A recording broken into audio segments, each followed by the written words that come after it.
Hello guys, स्वागत है आप सभी का ऑनलाइन स्टडी एकेडमी में। दोस्तों, रोजगार और निर्माण का नया अंक प्रकाशित हो चुका है जो कि 13 सितंबर से लेके 19 सितंबर 2021 तक का है। और इस वीडियो में हम इसी अंक का विश्लेषण करेंगे, देखेंगे क्या कुछ इंपॉर्टेंट रहा हर एक सेक्टर में। इसके अलावा कुछ एमसीक्यू भी दिए हैं तो इन्हें भी सॉल्व करेंगे। तो वीडियो में लास्ट तक बने रहिएगा। आइए शुरू करते हैं।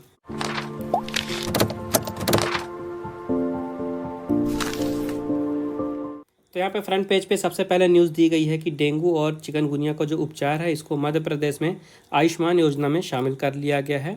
इसके अलावा यहाँ पे एक खास खबर दी गई है कि जो विवेक सागर हैं इनकी विशेष नियुक्ति का आदेश दिया गया है। तो टोक्यो ओलंपिक में भारत की जो पुरुषों की हॉकी टीम थी, इन्होंने ब्रॉन्ज मेडल जीता था इस साल। तो उसी टीम के सदस्य थे विवेक सागर। तो मध्य प्रदेश सरकार ने अनाउंस किया था कि इन्हें 1 करोड़ रुपए और यहाँ पे डीएसपी का पद दिया जाएगा। तो 6 सितंबर को इनके डीएसपी के पद पर विशेष नियुक्ति का आदेश दे दिया गया है। अब देखते हैं पिछले सप्ताह क्या कुछ इंपॉर्टेंट रहा है। तो 4 सितंबर की न्यूज़ है, एंटी ड्रोन सिस्टम के लिए तीनों सेनाओं ने डीआरडीओ के साथ समझौता किया है। तो देश की सुरक्षा के लिए चुनौती बने ड्रोन हमलों से निपटने के लिए जो रक्षा अनुसंधान एवं विकास संगठन यानी कि डीआरडीओ है, उन्होंने एक एंटी ड्रोन सिस्टम विकसित किया है जिसको बनाया जा रहा है भारत इलेक्ट्रॉनिक्स लिमिटेड के द्वारा। तो भारत की तीनों सेनाएं यानी कि आर्मी और नेवी और एयरफोर्स, इन तीनों ने डीआरडीओ के साथ समझौता किया है इस एंटी ड्रोन सिस्टम के लिए। और जो सिस्टम है ये भारतीय सशस्त्र बलों में शामिल होने वाला पहला स्वदेशी एंटी ड्रोन सिस्टम बनेगा। इसके अलावा सीबीएसई की न्यूज़ है कि यहाँ पे जो कक्षा 12वीं की कंपार्टमेंट और प्राइवेट परीक्षा देने वाले विद्यार्थी हैं, अब वो परीक्षा परिणाम के बिना भी मेडिकल पाठ्यक्रम में प्रवेश करने के लिए जो नीट परीक्षा होती है वहाँ पे उसे अटेम्प्ट कर पाएंगे। आगे देखते हैं 5 सितंबर की न्यूज़ है। यहाँ पे एनटीए ने यूजीसी नेट परीक्षा की तिथियों में बदलाव किए हैं। तो जो ये परीक्षा थी ये पहले 6 से 11 अक्टूबर तक आयोजित होनी थी, लेकिन इसे रीशेड्यूल किया गया है। और ये जो परीक्षा है अभी ये 6 से 8 अक्टूबर और उसके अलावा 17 से 19 अक्टूबर तक आयोजित की जाएगी। इसके बाद है विश्व के सबसे ऊंचे युद्ध क्षेत्र सियाचिन में 20,000 फीट की ऊंचाई पर स्थित भारतीय सेनाओं के लिए फील्ड अस्पताल में हाइपरबेरिक ऑक्सीजन थेरेपी सेंटर और डिजिटल रेडियोलॉजी सेंटर की स्थापना की गई है। 6 सितंबर की न्यूज़ है, आयकर विभाग ने वरिष्ठ नागरिकों को आयकर रिटर्न दाखिल करने में छूट दी है। तो आयकर विभाग ने 75 वर्ष या इससे अधिक आयु वाले वरिष्ठ नागरिकों को मौजूदा वित्त वर्ष यानी 2021-22 के लिए आयकर रिटर्न दाखिल करने की छूट प्रदान की है। सीबीडीटी ने आयकर रिटर्न से छूट पाने के लिए नियम और डिक्लेरेशन फॉर्म को नोटिफाई कर दिया है। इसके बाद आगे बढ़ते हैं। यहाँ पे भारतीय नौसेना और रॉयल ऑस्ट्रेलियन नेवी के बीच द्विपक्षीय आभास ऑसी इंडेक्स। तो सबसे इम्पोर्टेंट क्या है यहाँ पे, एक्सरसाइज का नाम ऑसी इंडेक्स। भारत और ऑस्ट्रेलिया की नौसेनाओं के बीच में ये होती है द्विपक्षीय अभ्यास, और इसका हाल ही में चौथा संस्करण शुरू हुआ है इस साल। ठीक है, तो इस अभ्यास में दोनों देशों की जो नौसेनाएं हैं उनके जहाज, पनडुब्बी, हेलीकॉप्टर एवं लंबी दूरी के समुद्री गश्ती विमान हिस्सा लेंगे। 7 सितंबर की न्यूज़ है यहाँ पे, यूएसएफडीए ने जायडस की मधुमेह की दवा को मंजूरी दे दी है। तो भारतीय दवा निर्माता कंपनी जायडस कैडिला की मधुमेह की दवा है सिटाग्लिप्टिन। ठीक है, सिटाग्लिप्टिन ये दवा का नाम है। इसके मार्केटिंग के लिए अमेरिकी खाद्य एवं औषधि प्राधिकरण यानी कि यूएसएफडीए ने अस्थायी मंजूरी प्रदान की है।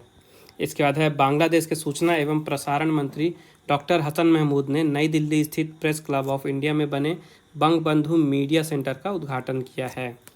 8 सितंबर की न्यूज़ है, आरबीआई ने ऑनलाइन फॉर्म पेमेंट के लिए नए नियम जारी किए हैं। तो भारतीय रिजर्व बैंक ने ऑनलाइन फॉर्म से पेमेंट करने के लिए नए नियम जारी किए हैं।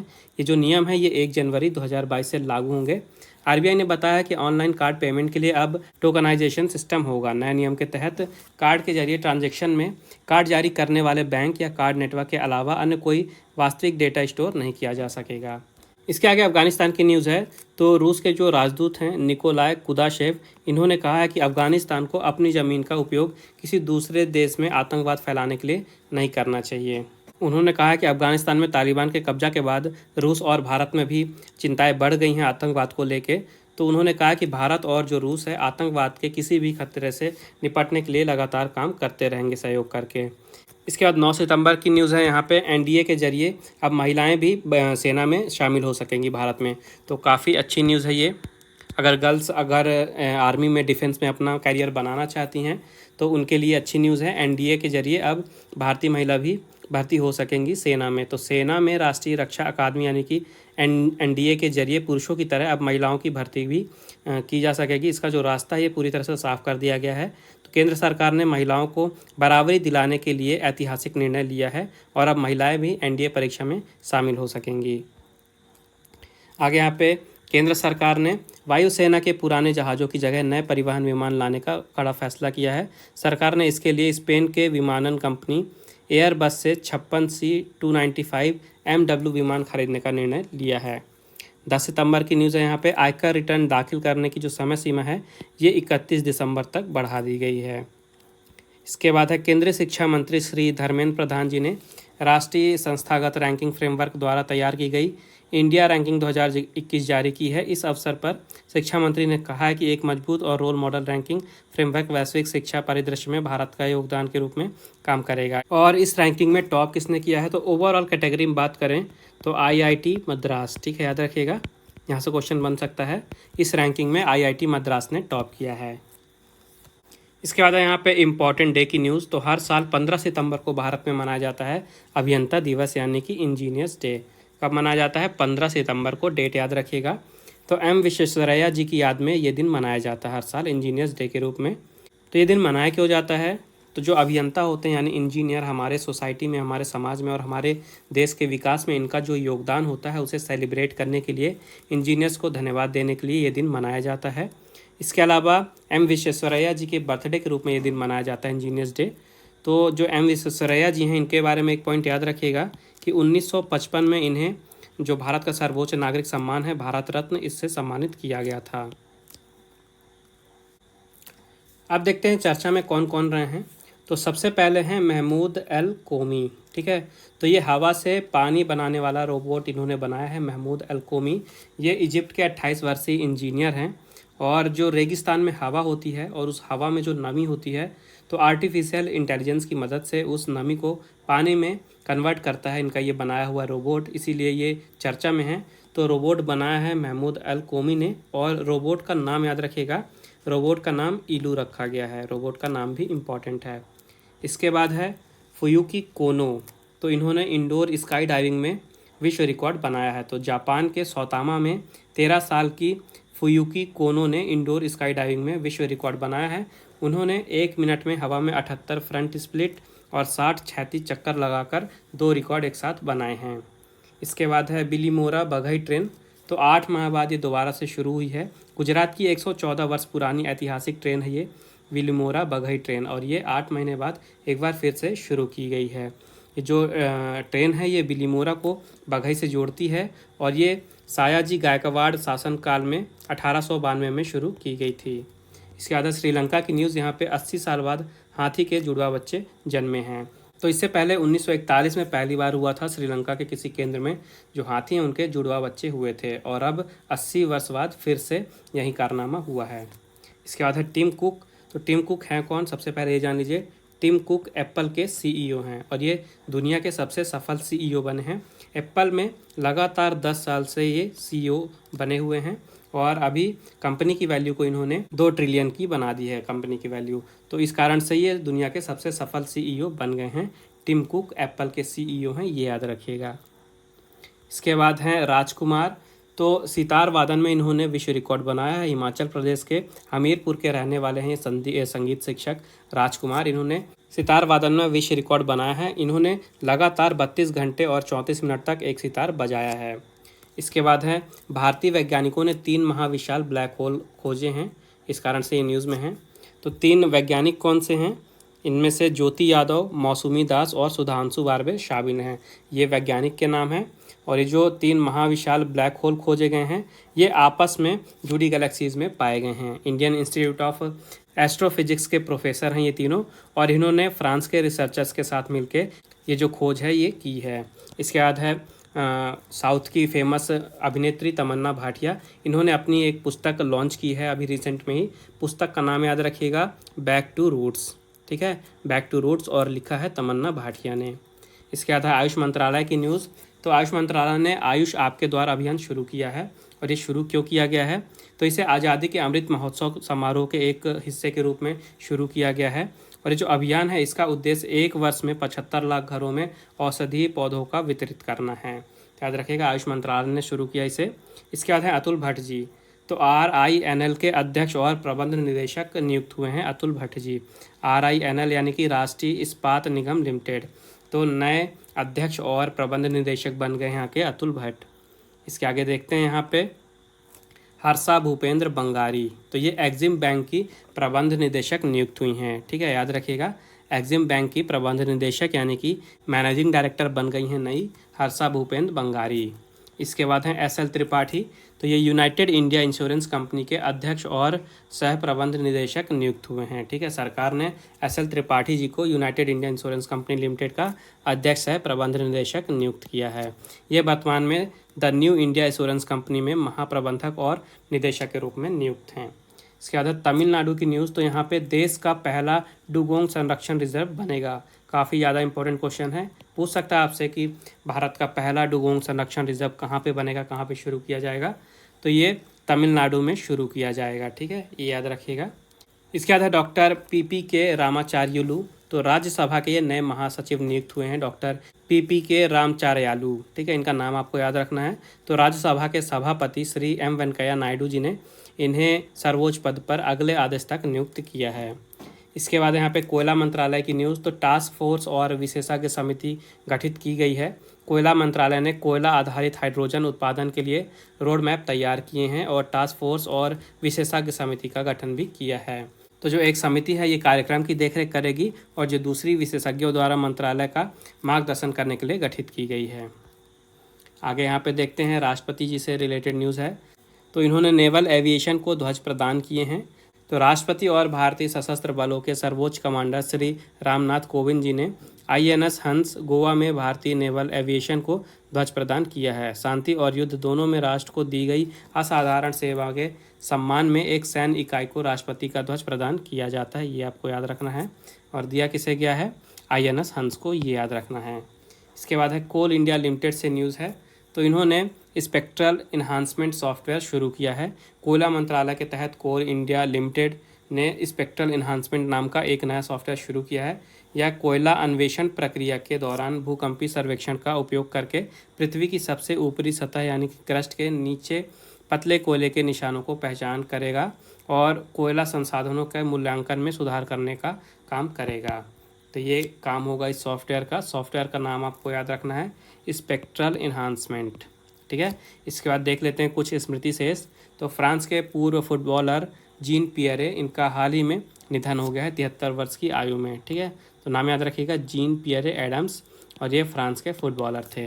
इसके बाद है पूर्व सांसद और पत्रकार श्री चंदन मित्रा जी का हाल ही में निधन हो गया है। इसके बाद 15 सितंबर की न्यूज़ है। हर साल 15 सितंबर को भारत में दूरदर्शन का स्थापना दिवस मनाया जाता है।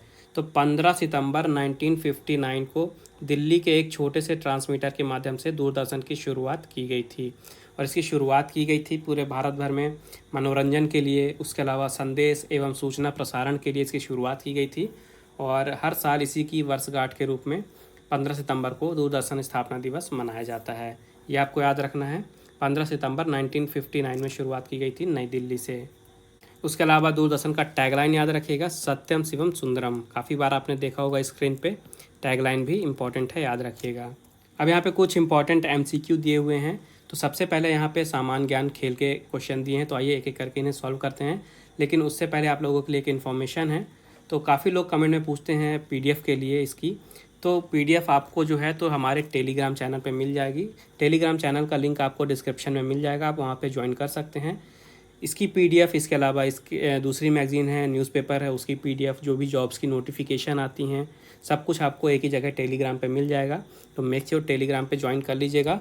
और इंस्टाग्राम की भी लिंक आपको डिस्क्रिप्शन में मिल जाएगी, जहाँ पे रेगुलर आपको वहाँ पे वोकैब मिल जाएगा, डेली करंट अफेयर मिल जाएगा, डेली GK मिल जाएगा। तो इस तरह के छोटे छोटे अपडेट्स आपको इंस्टाग्राम में मिलते रहेंगे, तो मेक श्योर वहाँ पे भी फॉलो ज़रूर करिएगा। दोनों की ही लिंक आपको डिस्क्रिप्शन में मिल जाएगी। आइए बढ़ते हैं आगे। तो जो सबसे पहला क्वेश्चन है ये है, अरमांड प्लेंटिस किस खेल में स्वीडन का प्रतिनिधित्व करते हैं? तो इसका राइट आंसर है पोल वॉल्ट।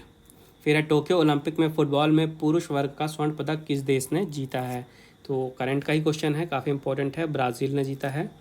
इनमें से किस महिला खिलाड़ी ने T20 अंतर्राष्ट्रीय क्रिकेट में सबसे ज़्यादा रन बनाए हैं? तो इसका राइट आंसर है सूजी बेट्स।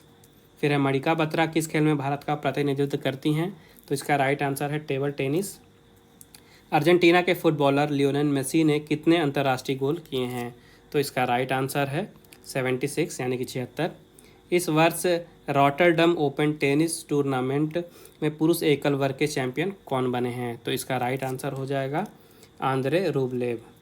फिर है एशियन गेम्स 2018 में इनमें से किस भारतीय निशानेबाज ने स्वर्ण पदक जीता था? तो इसका राइट आंसर है सौरभ चौधरी। वर्ष 2019 में किस देश ने फीफा वुमेन वर्ल्ड कप की मेज़बानी की थी? तो इसका राइट आंसर हो जाएगा फ्रांस। टोक्यो ओलंपिक में किस भारतीय महिला खिलाड़ी ने रजत पदक जीता है? तो ये भी इंपॉर्टेंट क्वेश्चन है।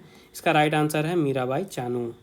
फिर है लिएंडर पेस ने पुरुष युगल वर्ग में कितने ग्रैंड स्लैम के खिताब जीते हैं? तो इसका राइट आंसर हो जाएगा 8। भारत ने वर्ष 2012 में किस खिलाड़ी की कप्तानी में आईसीसी अंडर 19 विश्व कप जीता था? तो इसका राइट आंसर हो जाएगा उन्मुख चंद। फिर अगला क्वेश्चन, हाल ही में दिवंगत फुटबॉलर गर्ड मुलर किस देश के लिए खेलते थे? तो इसका राइट आंसर हो जाएगा आपका जर्मनी। इनमें से किस खिलाड़ी ने वर्ष 2021 में ऑस्ट्रेलियन ओपन में महिला एकल वर्ग का खिताब जीता था? तो इसका राइट आंसर हो जाएगा नाओमी ओसाका। वर्ष 2032 में किस शहर को ओलंपिक खेलों की मेज़बानी सौंपी गई है? ये भी काफ़ी ज़्यादा इंपॉर्टेंट क्वेश्चन है, रिसेंट की न्यूज़ है। ब्रिस्बेन को 2032 में ओलंपिक की मेज़बानी सौंपी गई है। भारतीय क्रिकेट टीम के मुख्य चयनकर्ता कौन हैं? तो इसका राइट आंसर हो जाएगा चेतन शर्मा। फिर है इस वर्ष Hungarian grand prix formula 1 race किस खिलाड़ी ने जीती है? तो इसका राइट आंसर हो जाएगा एस्टाबेन ओकेन। फिर है हाल ही में इनमें से किस श्रीलंकन क्रिकेटर ने संन्यास लेने की घोषणा की है? तो इसका राइट आंसर हो जाएगा इसुरु उडाना। चीन की होउ यीफान ने कितनी बार वुमेन्स वर्ल्ड चेस चैंपियनशिप जीती है? तो इसका राइट आंसर हो जाएगा 4 बार। इनमें से किस खिलाड़ी ने महिलाओं की 400 मीटर बाधा दौड़ में वर्ल्ड रिकॉर्ड स्थापित किया है? तो इसका राइट आंसर हो जाएगा सिडनी मैकलॉफ्लिन। और ये इंपॉर्टेंट क्वेश्चन है क्योंकि ये वर्ल्ड रिकॉर्ड का क्वेश्चन है। फिर है कलारी पयट्टू खेल भारत के किस राज्य में खेला जाता है? तो इसका राइट आंसर हो जाएगा केरल। इनमें से कौन सा खिलाड़ी फुटबॉल से संबंधित नहीं है? ध्यान से सुनिएगा, संबंधित नहीं है पूछ रहा है, तो मार्क सेल्वी फुटबॉल से संबंधित नहीं है। टोक्यो ओलंपिक में किस देश ने मुक्केबाजी में सबसे ज़्यादा स्वर्ण पदक जीते हैं? तो इसका राइट आंसर हो जाएगा क्यूबा। फिर है सबसे ज़्यादा बार एएफसी एशियन कप टूर्नामेंट किस देश ने जीता है? तो इसका राइट आंसर हो जाएगा जापान। कॉमनवेल्थ गेम्स 2018 में भारत ने कितने कुल पदक जीते हैं? तो इसका राइट आंसर हो जाएगा आपका 66 यानी कि 66। फिर अब वर्ष 2004 में आईसीसी चैंपियंस ट्रॉफी का खिताब किस देश ने जीता था? तो इसका राइट आंसर हो जाएगा वेस्ट इंडीज़। तो ये थे स्पोर्ट्स से रिलेटेड एमसीक्यू। आइए आगे बढ़ते हैं। अब यहाँ पे हिंदी साहित्य और शिक्षण के एमसीक्यू दिए हैं, तो आइए एक एक करके इन्हें भी देखते हैं। सबसे पहले किसी विद्यालय में छात्र शिक्षक के कार्यों के प्रतिफल कहे जाते हैं। वे ऐसे शिक्षक के सर्वाधिक हानिकारक तरीके से प्रभावित रहते हैं जो शिक्षक संवेगात्मक, अस्थिरता एवं दुर्बल चरित्र वाले हैं। इसके बाद है आधुनिक शिक्षा शास्त्रियों के अनुसार छात्र समिति को निम्नलिखित कार्य नहीं करना चाहिए। तो option number A right answer है, प्रशासन की बागडोर को अपने हाथों में लेना चाहिए। फिर है नेतृत्व केवल उस व्यक्ति द्वारा प्रदान किया जा सकता है जिसमें गुण होता है उच्च आदर्शों का। फिर है यदि आपकी कक्षा में एक छात्र नाखून चबाने का आदी है तो आप उसके व्यवहार संबंधी निष्कर्ष निकालेंगे। सामवेगिक असंतुलन का प्रतीक है वो। फिर है आप अपने छात्रों में श्रम के महत्व को कैसे उत्पन्न करेंगे? तो स्वयं भी छात्रों के समक्ष श्रम करके उदाहरण प्रस्तुत करेंगे। फिर है छात्रों में श्रेष्ठ संस्कारों का विकास करना आप क्यों आवश्यक मानते हैं? संस्कार चरित्र निर्माण करते हैं इसलिए। फिर है भारतीय परिवेश में आजकल जिन शिक्षकों की सर्वाधिक आवश्यकता अनुभव की जा रही है वह कौन है? जो भारतीय मूलों को छात्रों में भली प्रकार प्रतिस्थापित कर सकें। आगे देखते हैं। अगला क्वेश्चन है कक्षा में तिरस्कृत बालक का संभावित व्यवहार होगा, नकारात्मक व्यवहार होगा। फिर है यद्यपि शिक्षण व्यवसाय की सफलता के अनेक कारक होते हैं फिर भी नीचे दिए हुए कारकों में आप किसे सर्वश्रेष्ठ मानते हैं? तो इसका आंसर है शिक्षक की मधुरवाणी तथा भाषा का अधिकार। इसके बाद है बालकों के व्यवहार परिवर्तन के लिए सर्वाधिक प्रभावकारी पद्धति कौन सी है? तो यह है पुरस्कार। फिर है हिंदी का प्रथम कवि राहुल सांकृत्यायन किसे मानते हैं? सरहपा को। फिर है पाहुड़ दोहा किसकी रचना है? तो ये राम सिंह जी की रचना है। फिर है इनमें से अवधी भाषा की प्राचीनतम कृति कौन सी है? चंदायन। इनमें से कौन सी कृति तुलसीदास जी की नहीं है? तो अनुराग बांसुरी नहीं है। फिर है भारत में थियोसोफिकल सोसाइटी का प्रचारक कौन है? Annie Besant. फिर है राम प्रसाद निरंजनी की रचना इनमें से कौन सी है? तो भाषा योग विशिष्ट इसका राइट आंसर है। अगला क्वेश्चन है राजा लक्ष्मण किस हिंदी के पक्षधर थे? तो इसका राइट आंसर है संस्कृतनिष्ठ हिंदी। फिर है इनमें से असत्य कथन छांटिए, तो इसका आंसर है विद्यापति भोजपुर के कवि हैं। फिर है खड़ी बोली हिंदी का विकास किस भाषा से हुआ? तो अपभ्रंश से हुआ। फिर है अपभ्रंश का विकास किस भाषा से हुआ? तो प्राकृत से हुआ। फिर है अपभ्रंश के भाषिक एवं व्याकरणिक रूप का विवेचन किसने किया है? तो इसका राइट आंसर हो जाएगा हेमचंद जी। फिर है इन गामन में छोरिन के पीहर ऐं, ये किस बोली का वाक्य है? तो ये ब्रज भाषा का वाक्य है। ठीक है, ब्रज भाषा का वाक्य है ये। फिर है राजभाषा आयोग का गठन कब हुआ था? तो 1955 ईस्वी में। फिर है अष्टयाम के रचयिता कौन हैं? नामादास जी। पाली किस धर्म की भाषा है? तो बौद्ध धर्म की भाषा है ये। फिर है अपभ्रंश काल में बोलचाल की भाषा का नाम क्या था? तो इसका नाम था देश भाषा। फिर है पहाड़ी भाषा का विकास किस अपभ्रंश में हुआ था? तो खस अपभ्रंश से हुआ था। फिर है अपभ्रंश के नागर उपनागर एवं ब्राचर भेद किसने किए हैं? तो मार्कंडेय ने किए हैं। आगे क्वेश्चन है इनमें से कौन सी रचना अपभ्रंश का व्याकरण है? तो शब्दानुशासन। फिर है चैतन्य महाप्रभु का संबंध इनमें से किस संप्रदाय से था? गौड़ी संप्रदाय से। फिर है इनमें से कौन सी कृति राजभक्ति शाखा से संबंधित नहीं है? चित्रावली। 1540 ईस्वी में अवधी भाषा के किस महाकाव्य की रचना हुई थी? पद्मावत। ठीक है, पद्मावत याद रखिएगा। फिर है ना किस वर्ग का व्यंजन है? ये तालव्य वर्ग का व्यंजन है। इनमें से मानक शुद्ध रूप कौन सा नहीं है? तो तिरेचन शुद्ध रूप नहीं है। इनमें से खड़ी बोली का प्रथम महाकाव्य कौन सा है? तो प्रिय प्रावम ये खड़ी बोली का प्रथम महाकाव्य है। फिर है बम्बई हिंदी विद्यापीठ की स्थापना कब हुई थी? 1938 ईस्वी में। फिर हिंदी शब्द सागर की भूमिका के रूप में किस ग्रंथ की रचना हुई थी? तो हिंदी साहित्य का इतिहास इसकी रचना की गई थी। अगला क्वेश्चन है इनमें से जनसंचार का माध्यम कौन नहीं है? तो टेलीफोन नहीं है। फिर है किस बोली की प्रधान प्रवृत्ति औक्रांत शब्द है? तो इसका राइट आंसर है ब्रजभाषा। संविधान सभा ने हिंदी को राजभाषा बनाने का प्रस्ताव कब पास किया था? तो 14 सितंबर 1949 में। फिर है किसका संबंध कलकत्ता के फोर्ट विलियम कॉलेज से नहीं था? लक्ष्मण सिंह जी का नहीं था। फिर है हिंदी का पहला साप्ताहिक पत्र किसे माना जाता है? उद्दंत मार्तंड को। ठीक है, उद्दंत मार्तंड याद रखेगा। इनमें से कौन सा व्यंजन मूल व्यंजन नहीं है? तो जो छा है ये मूल व्यंजन नहीं है। फिर है कौन सा व्यंजन मूलधर्म फिर है कौन सा व्यंजन मूर्धन्य वर्ग का है? तो इसका राइट आंसर है ढा। ठीक है, ऑप्शन नंबर बी ढा राइट आंसर है। आगे यहाँ पे कुछ खेल समाचार दिए हुए हैं, आइए एक एक करके इन्हें भी देखते हैं। तो भारत ने मैत्री मैच में नेपाल को 2-1 से हराया है। तो भारत और नेपाल के बीच काठमांडू में खेले गए दूसरे फुटबॉल मैत्री मैच में भारत ने 2-1 से जीत दर्ज की है नेपाल के ऊपर। इसके बाद है टोक्यो पैरालंपिक 2021। ठीक है, पिछले वीडियो मैंने आपको बताया था कि जितनी भी सारी डिटेल हैं अगले अंक में प्रकाशित होंगी, तो इस अंक में हम इसका डिस्कशन करेंगे। तो भारत ने टोटल यहाँ पे 19 यानी कि 19 पदक जीते हैं इस साल के टोक्यो पैरालंपिक्स में। और जो 19 पदक हैं इनमें से 5 स्वर्ण हैं, 8 रजत हैं और 6 कांस्य पदक हैं। ठीक है, तो बैडमिंटन में पहले देखिए यहाँ पे 2 स्वर्ण पदक मिले हैं पैरालंपिक खेलों में। भारत के जो शटलर हैं इन्होंने बेहतरीन प्रदर्शन किया और यहाँ पे 2 स्वर्ण 1 रजत और 1 कांस्य पदक मिला है बैडमिंटन में भारत को। तो पहली बार बैडमिंटन में इतने पदक जीते हैं भारत ने। भारत के प्रमोद भगत ने पुरुष एकल वर्ग में SL3 स्पर्धा में स्वर्ण पदक जीता है। और इसके अलावा भारत के कृष्णा नागर ने पुरुष एकल वर्ग के SH6 स्पर्धा में स्वर्ण पदक जीता है। इसके बाद मनीष नरवाल ने निशानेबाजी में भारत को स्वर्ण पदक दिलाया है। तो मनीष ने 50 मीटर पिस्टल मिश्रित स्पर्धा में ये पदक जीता है। इसके अलावा एक इम्पॉर्टेंट नाम और निकल के आता है अवनी लखेरा। तो इन्होंने महिलाओं की R8 50 metre rifle 3 position SH1 स्पर्धा में कांस्य पदक हासिल किया है।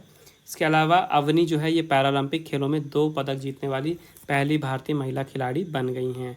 ठीक है, इसलिए इनका नाम इम्पोर्टेंट है, अवनी लखेरा याद रखिएगा नाम। इसके अलावा भारत के सुमित आंतिल ने पुरुष भाला फेंक में स्वर्ण पदक जीता है, तो ये नाम भी आपको याद रखना है। इसके बाद यहाँ पे क्रिकेट की बात करते हैं तो इंग्लैंड में अगले साल यानी कि 2022 में भारत T20 और वनडे की सीरीज़ खेलेगा। इसके लिए BCCI ने शेड्यूल जारी किया है। फिर यहाँ पे श्रीलंका और दक्षिण अफ्रीका के बीच 3 मैचों की वनडे सीरीज़ खेली गई, जिसमें श्रीलंका ने 2-1 से सीरीज़ अपने नाम की। इसके बाद यहाँ पे फार्मूला 1 रेस की बात करते हैं तो डच ग्रैंड प्रिक्स 2021 की इसे जीते हैं मैक्स वर्स्टैपेन। ठीक है, याद रखिएगा, मैक्स वर्स्टैपेन ने जीती है डच ग्रैंड प्रिक्स 2021 की। इसके बाद है भारत और इंग्लैंड के बीच में जो टेस्ट मैच हुआ रिसेंट में ओवल में, तो भारत ने इंग्लैंड को 157 रनों से हराया ओवल टेस्ट पे, और 50 सालों बाद यहाँ पे ओवल में भारत की टीम ने इंग्लैंड को हराया है टेस्ट मैच में। ये इसलिए इम्पोर्टेंट बन जाता है काफ़ी। इसके बाद फुटबॉल से रिलेटेड न्यूज़, तो क्रिस्टियानो रोनाल्डो जो कि पुर्तगाल के लिए खेलते हैं, ये सबसे ज़्यादा अंतर्राष्ट्रीय गोल करने वाले फुटबॉलर बन गए हैं। तो इनके अब टोटल 111 इंटरनेशनल गोल हो गए हैं। तो नाम याद रखिएगा, सबसे ज़्यादा अंतर्राष्ट्रीय गोल करने वाले फुटबॉलर बने हैं क्रिस्टियानो रोनाल्डो, और ये खेलते हैं पुर्तगाल के लिए। आगे देखते हैं, यहाँ पे पाकिस्तान क्रिकेट टीम के जो मुख्य कोच हैं मिसबाह-उल हक, उन्होंने अपने पद से इस्तीफ़ा दे दिया है। और ICC T20 विश्व कप की जो टीम है भारत की, इसे घोषित कर दिया गया है। यहाँ पे भारतीय टीम में अश्विन की वापसी हुई है। इसके अलावा एक न्यूज़ ये रखिएगा, देखिएगा, इंपॉर्टेंट है कि मेंटर के लिए यहाँ पे महेंद्र सिंह धोनी जी को नियुक्त किया गया है।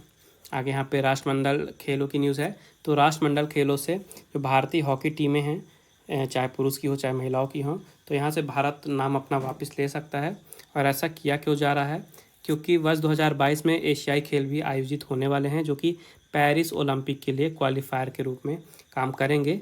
तो भारतीय टीम ओलंपिक में क्वालिफाई करने पे ज़्यादा जोर दे रही है। वो चाहती है कि वो एशियन गेम्स में खेले, इस कारण से ये राष्ट्रमंडल खेलों से नाम वापस ले सकती है, क्योंकि राष्ट्रमंडल खेल भी 2022 में हो रहे हैं, और जो क्वालिफाई करने के लिए एशियन गेम्स होंगे ये भी 2022 में ही होने वाले हैं। अब यहाँ पे देखिए सामयिकी पे थोड़ा नज़र डाल लेते हैं। तो सबसे पहले है भारत जर्मन कार्यशाला। तो भारत और जर्मनी के जो वैज्ञानिक विशेषज्ञ हैं, उन्होंने यहाँ पे कार्यशाला में पार्टिसिपेट किया, और यहाँ पे उन्होंने कृत्रिम बुद्धिमत्ता यानी कि आर्टिफिशियल इंटेलिजेंस और इसके क्रियान्वयन पर चर्चा की है। तो याद रखिएगा, भारत और जर्मनी के वैज्ञानिक विशेषज्ञों के लिए हुई थी ये कार्यशाला। इसके बाद शिक्षक पर्व है, तो प्रधानमंत्री श्री नरेंद्र मोदी जी ने वीडियो कॉन्फ्रेंसिंग के माध्यम से शिक्षक पर्व के सबसे पहले सम्मेलन को संबोधित किया है। यहाँ से क्वेश्चन क्या बन सकता है, जो अभी हाल ही में रिसेंट में सबसे पहला शिक्षक पर्व हुआ है, इसे संबोधित किसने किया है, तो याद रखिएगा नरेंद्र मोदी जी ने। इसके अलावा नीचे देखते हैं, यहाँ पे सिंगापुर और भारत के बीच में एक द्विपक्षीय नौसैन्य अभ्यास है, जिसका 28वां संस्करण हाल ही में संपन्न हुआ है। एक्सरसाइज का नाम है सिम्बेक्स। ठीक है, सबसे इम्पोर्टेंट नाम है एक्सरसाइज का, तो सिम्बेक्स, ये आपको याद रखना है।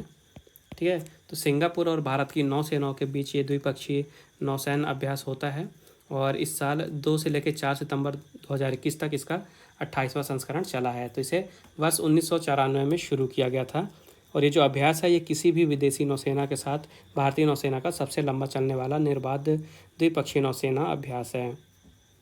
इसके बाद है चीन और लिथुआनिया की न्यूज़। तो दोनों ही देशों ने यानी कि चीन और लिथुआनिया ने अपने राजदूतों को वापस बुला लिया है। तो चीन ने लिथुआनिया से अपने राजदूत को वापस बुलाया है, और लिथुआनिया ने चीन से अपने राजदूत को वापस बुला लिया है।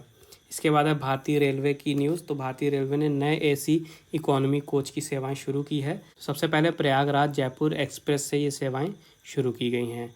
तो हमेशा से भारतीय रेलवे का जो एम है ये यात्रियों के लिए बेहतर और अनुकूल सुविधाएं देने का है। तो इसी नक्शे कदम पे एक कदम आगे बढ़ाया है भारतीय रेलवे ने, और नए AC इकोनॉमी कोच शुरू किए गए हैं। इसके बाद है भारत और अमेरिका के बीच में एक MOU साइन हुआ है। MOU यानी कि समझौता ज्ञापन। तो मानव रहित विमानों के संबंध में परियोजना समझौते पर हस्ताक्षर किए गए हैं भारत और अमेरिका के बीच में, ये आपको याद रखना है। मानव रहित विमान यानी कि air launched unmanned aerial vehicle यानी कि ALUAV। ठीक है, ALUAV, तो ये आपको याद रखना है। भारत और अमेरिका के बीच में इस परियोजना समझौते पर हस्ताक्षर किए गए हैं। इसके बाद है इंडिया @75। तो दुनिया भर के 75 भारतीय मिशनों और दूतावासों में स्थापित किए जाएंगे आत्मनिर्भर कॉर्नर। तो ट्राइफेड 90 दिन में दुनिया भर में स्थित 75 भारतीय मिशनों और दूतावासों में आत्मनिर्भर भारत कॉर्नर स्थापित करेगा। पहले आत्मनिर्भर भारत कॉर्नर का उद्घाटन 75वें स्वतंत्रता दिवस के अवसर पर बैंकॉक यानी कि थाईलैंड स्थित भारतीय दूतावास में राजदूत श्रीमती सुचित्रा दुरई और सेवानिवृत्त राजदूत श्री आर स्वामीनाथन द्वारा किया गया है। तो आज का अंक यहीं समाप्त करते हैं। जितने भी इम्पोर्टेंट न्यूज़ थी करंट की और जितने भी सारे सेक्टर से न्यूज़ थे सब हमने डिस्कस किए और साथ ही कुछ इंपॉर्टेंट MCQ दिए थे, इन्हें भी हमने सॉल्व किया। तो आई होप आपको सेशन पसंद आया होगा। वीडियो पसंद आई है तो प्लीज़ वीडियो को लाइक ज़रूर करिएगा, ज़्यादा से ज़्यादा शेयर कीजिएगा और चैनल को सब्सक्राइब बिल्कुल करिएगा। बेल आइकन ज़रूर दबाइएगा ताकि जैसे ही अगला अंक प्रकाशित हो उसकी वीडियो आए तो सबसे पहले नोटिफिकेशन आपको मिले। उसके अलावा जो मैंने बताया टेलीग्राम और इंस्टाग्राम की लिंक आपको डिस्क्रिप्शन में मिल जाएगी, जहाँ पे आपको पढ़ने के लिए इसकी PDF भी मिल जाएगी। उसके अलावा दूसरे भी सब्जेक्ट है उससे रिलेटेड स्टडी मटेरियल मिल जाएगा। तो मेक श्योर वहाँ पे भी ज़रूर ज्वाइन करिएगा। बाकी मिलते हैं अगले अंक के प्रकाशन के बाद। तब तक के लिए take care and thank you guys.